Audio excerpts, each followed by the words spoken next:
Hello, everyone, and welcome to RTT season number 9. We are back with the Wooskies Whoopers, and my girl and my mascot Wooski is here for the inaugural matchup of the season. Week number 1, we are playing against Mikis Mudkips and Jace. But first of all, I think it is best for us to go over the new team that we're going to be using for this season.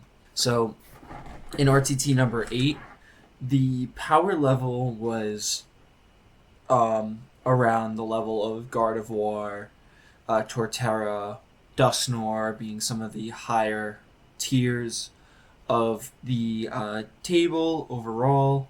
A couple Pokemon were ranked a little bit higher than that, but this season we have decided to cut the power level extremely low, leaving us with a much different outlook in terms of the board.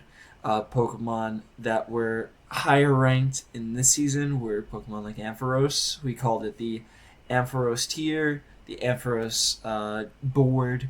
And so the Pokemon were actually cut off at the Mons that were valued at 6 points on the UDL tier lists, and we made them into 18 points of tiers. I'm gonna actually just quickly pull up the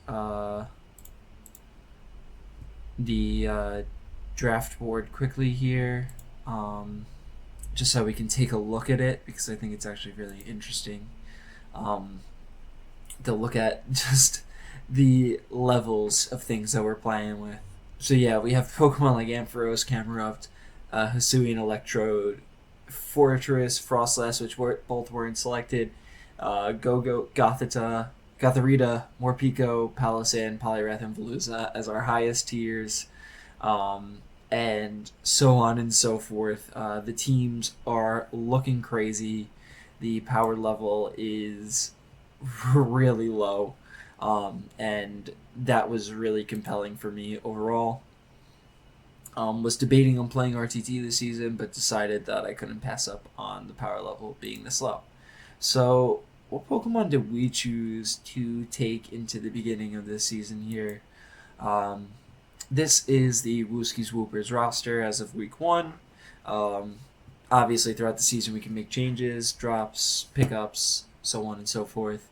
But I do like the way that our team looks. Our team consists of Veluza, Diplin, Litten, Girder, Banette, Scatterbug, Noctowl, Morpeko, Graveler, Varoom, and Buizel. So in terms of the high tier Pokemon, we have Veluza, we have Morpeko, and we have Banette as our very high tier Pokemon. We also had a point cap of 110, which is 10 points lower than that of UDL. So the points were much less overall. We had a much tighter budget, so we managed to put together a couple of really nice cores here. The draft process was, in my head, I thought was pretty good. I liked the way that it turned out. We started with a Fire, Water, Grass core of Veluza, Diplin, and Litten. Litten's a Pokemon that I really, really like, and I think that its value was pretty decent. Intimidate is great, Fake Out is great, Parting Shot is great. Its speed tier is not too bad for this format, so I actually do think that it's pretty decent. I think that Diplin creates a really nice defensive switch-in for a lot of Veluza's weaknesses, while Veluza works well with both of them. They cover all of their weaknesses together pretty decently. Veluza is, our first pick and the cornerstone of the team. With sharpness, it becomes a really great Pokemon with moves like Aqua Cutter, Night Slash, Psycho Cut. It has access to moves like Final Gambit, Fillet Away, which is a really nice way to set up with basically a Shell Smash. That instead of dropping your stats, takes away 50% of your health if I am not incorrect. Yep, half the health, but with sharpness actually to 75%. So that's tough, but Mold Breaker, another really good ability, getting around other Pokemon ability. Diplin, ability wise, is kind of whatever. Super Sweet Syrup is not the most amazing move overall, outside of some of our moves that can miss a little bit more often, like Poltergeist from Banette. But I think that we're going to see more often Sticky Hold and Gluttony on it. Gluttony could be good for certain berry sets that we want to run if we don't want to run Eviolite on it. But this is definitely going to be more often than not an Eviolite Pokemon, in my opinion. And Sticky Hold allows you to get around things like Knockoff. So, and yeah, we already went over Libin.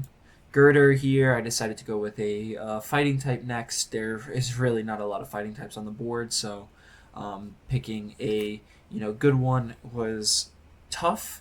I think that Girder has a lot of positives to it and a lot of flexibility. With Guts, you can obviously run the Flame Orb and get a lot of strong moves on it. Sheer Force gives you some really nice options if you want to run some moves with secondary effects, like some of the punches, Fire Punch, Thunder Punch, Ice Punch,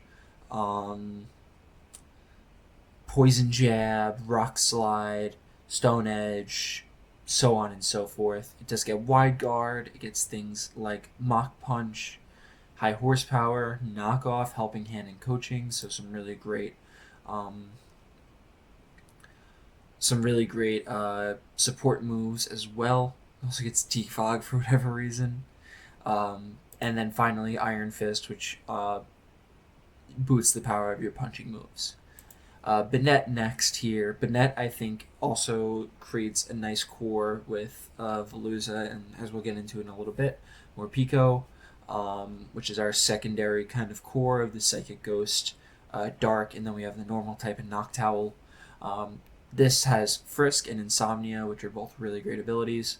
Cursed Body, a little bit all over the place, and but good ability anyway. Really strong attack stat, has priority in Shadow Sneak and Sucker Punch as well. Things like it gets a great supportive move pool on top of that with Will-O-Wisp, Trick Room, Thunder Wave, Taunt, Swords Dance if we really want to run it, Psych Up, which is a really great move, Pain Split, Nasty Plot if we want to run it special for whatever reason, Encore Disable. This Pokemon does have a very wide move pool in terms of support. Its bulk isn't amazing, and its physical attacking move pool is a little limited as well, but I do think that this is still a very strong option overall. Scatterbug was next. Really picked this for Redirection and Frightened Guard. Has some decent support moves, but this Pokemon is definitely on the weaker side overall. Noctowl following that has some nice bulk on the HP and special side.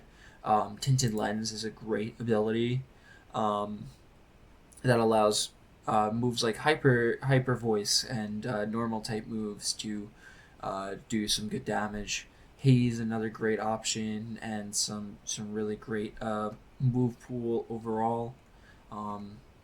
Very excited to see this thing in action this season. Morpeko was next. This is our big investment to kind of close out the team. Aura Wheel is a little bit inconsistent because it switches its moves it switches its typing every other turn, but it's a very strong, accurate move that boosts your speed. It gets Fake Out, it gets Knockoff, gets moves like Outrage and Seed Bomb and Stomping Tantrum and Drain Punch, Brick Break, not Drain Punch. So yeah, overall I think that this Pokemon is really, really great. Has some cool support moves like Parting Shot, Snarl, Scary Face, Eerie Impulse, Thunder Wave, Taunt, so on and so forth. Very, very excited to see this in action as well this season. And then to close out the team, we have Graveler. Really just, I felt like it was a good value pick overall. Works well with our typings that we have, since we have some really good resistances to a lot of its weaknesses. Good attack stat, really great defense stat. Has sturdy, so has a built-in focus sash if we need it. And yeah, you can run things like a Terranormal Explosion on this, which we're gonna have to do at least one point during the season. Um, Varoom is a Pokemon we actually had. These two, Buizel and Varoom, we actually had in last season. Bringing them back here just because Varoom has some solid defensive typing. Overcoat, good ability for those powder moves. And yeah, I think that this Pokemon just it has some good opportunities, has some good options in this type of format. Low tiers that fit a specific niche, can do specific things, typically end up being pretty good value. And I felt like Varoom was good, and Buizel I picked because my girlfriend likes her, likes Buizel. So that is the Wooskies Whoopers for this season. Today we are playing against Jace and Mikis Mudkips. Their team consists of Haunter, Alolan Dugtrio, Greedent, Ampharos, Poliwrath, Swanna, Toadscool, Shuppet, Squirtle, Mudkip, and Geodude. So this team is really, really strong, has some incredibly strong options. Haunter, we've seen it in previous RTT seasons on my team. I've used it quite a few times, and I think it's very, very strong. 115 special attack is no joke. 95 base speed is really solid. Extremely frail, but does a lot of damage, and that's all you really need for it. Has some good speed control and things like Icy Wind. So yeah, some really great options on this Pokemon as well. Dougie Alola, extremely fast, 110, probably if not the fastest Pokemon in the format. Definitely up there. Has some incredibly strong options like Earthquake and high horsepower. Stomping Tantrum. It does not have high horsepower, right? Yeah. Stomping Tantrum is its option. Charm. Final Gambit with its 35 base HP, but the ground steel typing is really good, so you get like Iron Head as well. Greedent is a Pokemon that I think is extremely good. Very, very bulky. Really good attack stat. Has option to do Cheek Pouch, Belly Drum, so you can basically end up at full HP once again. Ampharos next with Static Plus. This is a very strong Pokemon. We called it the Ampharos tier, and here it is, week number 1 for us. Great options, really great special attack at 115 as well. Good bulk overall as well. Electric is a great defensive typing in this format, and yeah, I think it's going to be very strong for them. Poliwrath, another high tier Pokemon, the only fully evolved fighting type in the format. Has Water Absorb, it has Swift Swim, it has Damp as well. We're more than likely going to see things like Water Absorb and Swift Swim in it. And yeah, it has good speed control, really great offenses, and Belly Drum as well. This team is stacked. Swanna, another water type, very fast at 98 base speed. Has a good physical and special attack, so it can kind of be both. And yeah, it has great speed control in Icy Wind and Tailwind as well. Toadscool, good support mon, good offensive mon to an extent. Its offenses isn't great, but good bulky Eviolite user, Rage Powder, Spore, just the slowest Spore with the Mycelium Might, which is a good thing, as we've seen things like Amoonguss. And then Shuppet, Squirtle, Mudkip, and Geodude as low tiers to round out the team. With that, we can look at the team we're going to be using this week. We have Assaultfest Morpeko with Terra Grass, Fake Out, Aura Wheel, Knockoff, and Electro Web. Good way for speed control and also good offenses. Choice Scarf Veluza with Terra Psychic Sharpness. We're going to be running Aqua Cutter, Night Slash, Psycho Cut, and Final Gambit. Just trying to spam Psycho Cut if we can and use Final Gambit to get us out of some tricky situations. Banette with Life Orb and Frisk, Terra Fairy on it, Shadow Sneak, Poltergeist, Knockoff, and Protect. Pretty standard, pretty straightforward. Try to take the Haunter, try to do big damage. Eviolite Diplin, Terra Poison, Sticky Hold, Giga Drain, Dragon Pulse Recover, and Pollen Puff. Some good ways to recover some damage. Both on us and our opponents. I think that this Pokemon is going to be pretty impactful in this week's matchup, especially if they don't bring something like that Swanna. I think that they, definitely will struggle to take it out. Kind of maybe want to run Terra Steel on it.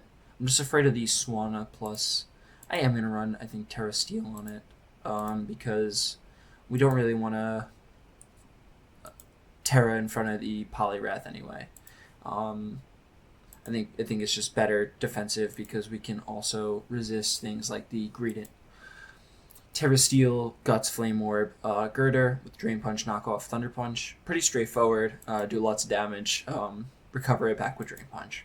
And finally, we have Litten, who I actually switched in for Scatterbug at the end here. Terra Ghost with Fake Out, Heat Wave, Parting Shot, and Will-O-Wisp. With that, I think we are ready to go. They already sent us the challenge, so we're going to accept. And here we are. All right. So there's actually no Poliwrath. Very interesting. No Poliwrath. There is the Toad Scroll. There is the Swanna. There is the Haunter, the Doug Trio, the Greedent, and the Ampharos. Alright.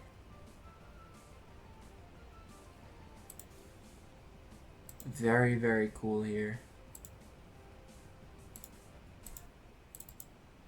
Let me just get the live links going.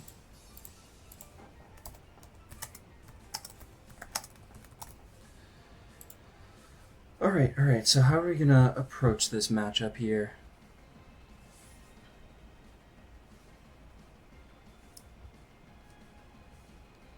I feel like Litten is really only good for the Doug Trio and the Greedent. And I don't even know how good that's going to be against them.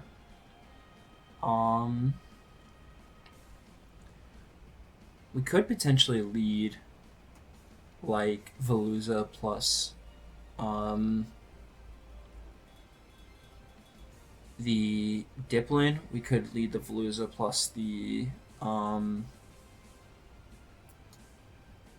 Banette here. I think I do want to lead the Veluza.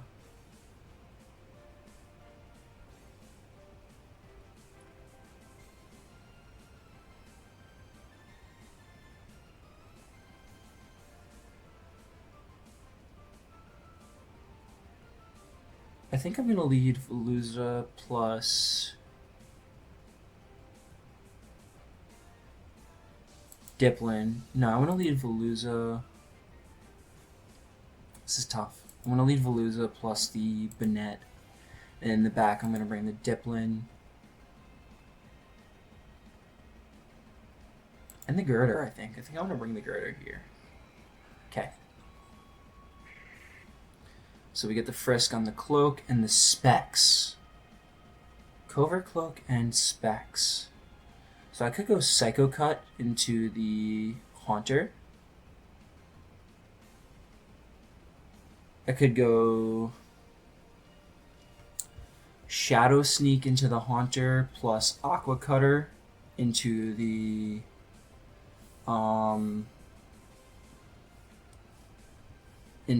Doug Trio.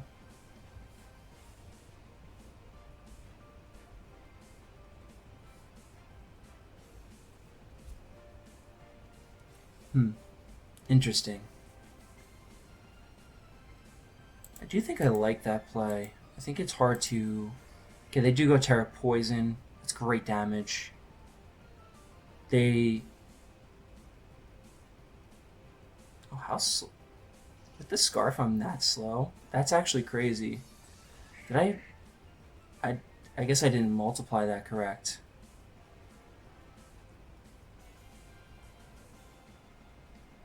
Why did I make myself that slow? That's crazy. Alright. This is going to be a tough one to pull back, I think, here.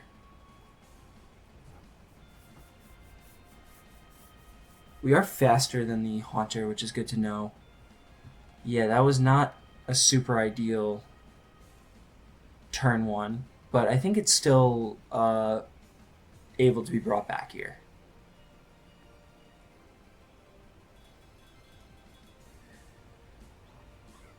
In comes that. I can go Terra Steel and then Dragon Pulse the Haunter slot.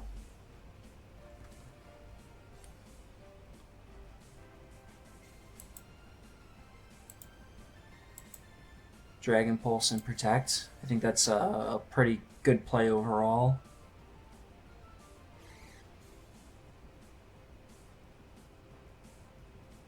Because that's going to do tons of damage into the... they do just go for the Trick Room. And in comes Greedent. I want to click Giga Drain and Drain Punch into the Greedent.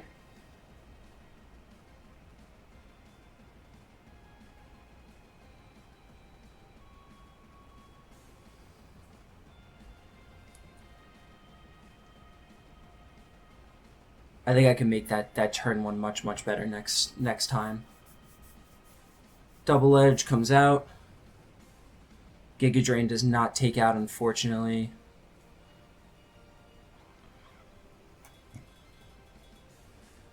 Okay, we're gonna Giga Drain again, and I think just click Protect.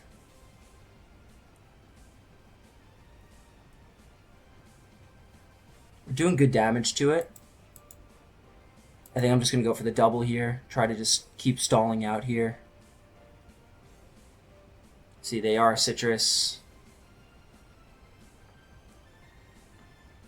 Giga Drain, and I think I just click Drain Punch here. Let them take themselves out.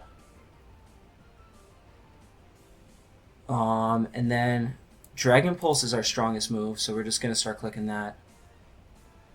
Which I should have been clicking overall to begin with.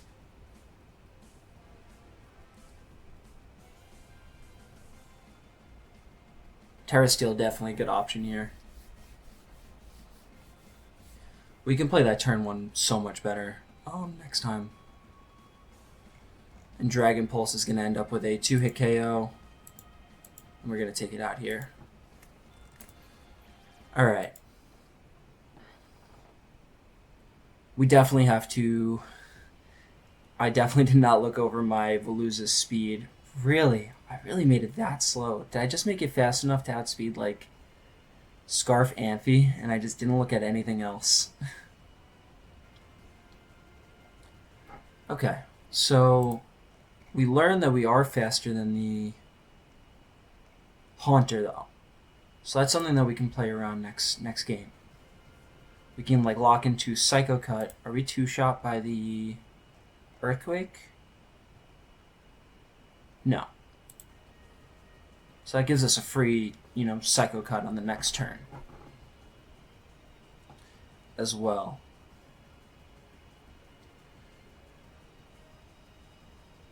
Yeah, I really needed to look at the speed. I can bring, I can bring this if I want to. I can bring, this, the Morpeko plus the Veluza. But they are Covert Cloak on the Doug Trio. So that's the only thing.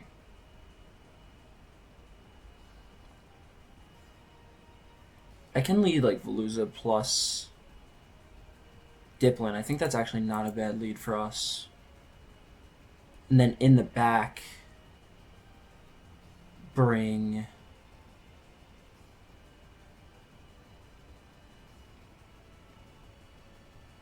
Bring Bennett.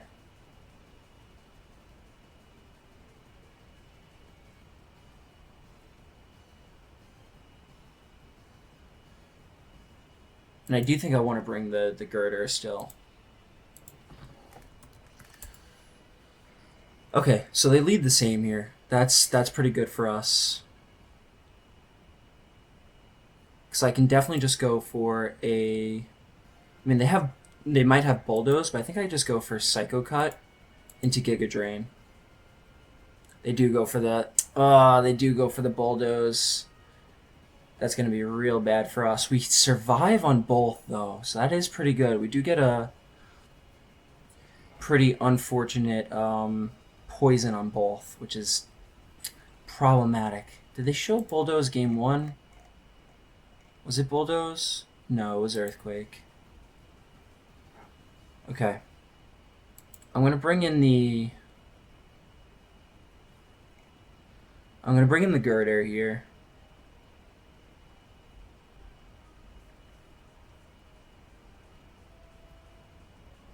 Because if there's the opportunity for like protect and recover, we might be okay. Yeah, good play on the poison. Yeah, so in terms of offense into this, they might not have a ton. I'm going to protect, and I am going to recover. I'm going to protect, and I'm going to recover.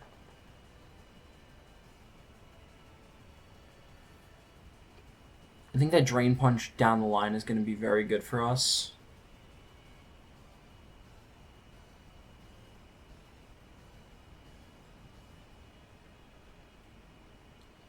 Definitely not a great turn 1 with the bulldoze there. Unfortunately. They do go for the earthquake, and we get the recover off, which is fantastic. So I think that keeps us in this game. We can go knockoff into a Giga Drain.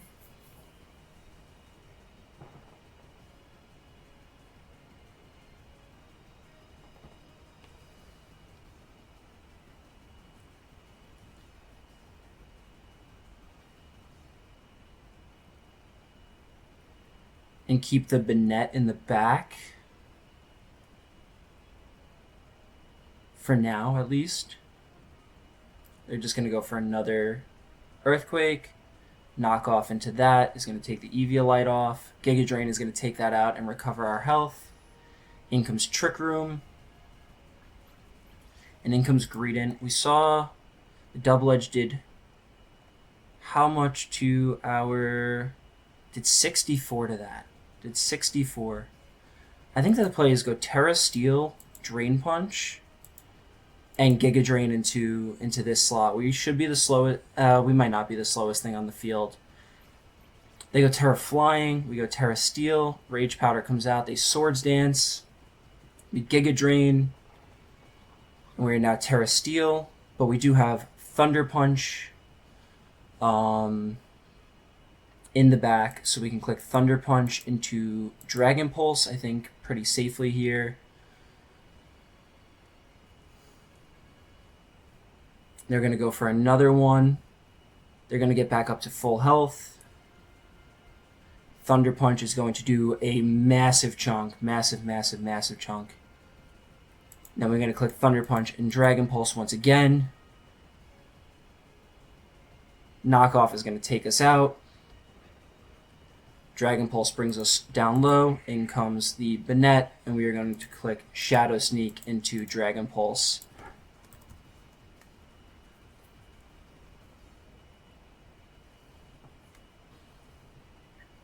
So despite some pretty bad turns overall, I think that we played a really solid game here. I'm not happy with the way that we played, but I do think that we overall, managed some pretty bad turns really well. The Veluza set was not the way to go this week, unfortunately, and they did probably identify that I was Scarf based on the speed interactions, because I can only be max 134. So it was a good play for them to bulldoze. I probably should have seen that, but yeah, overall, really, really happy with getting the week 1 win. Felt very good to win it 2-0 as well. Diplin made a really, really big impact right away in week number 1.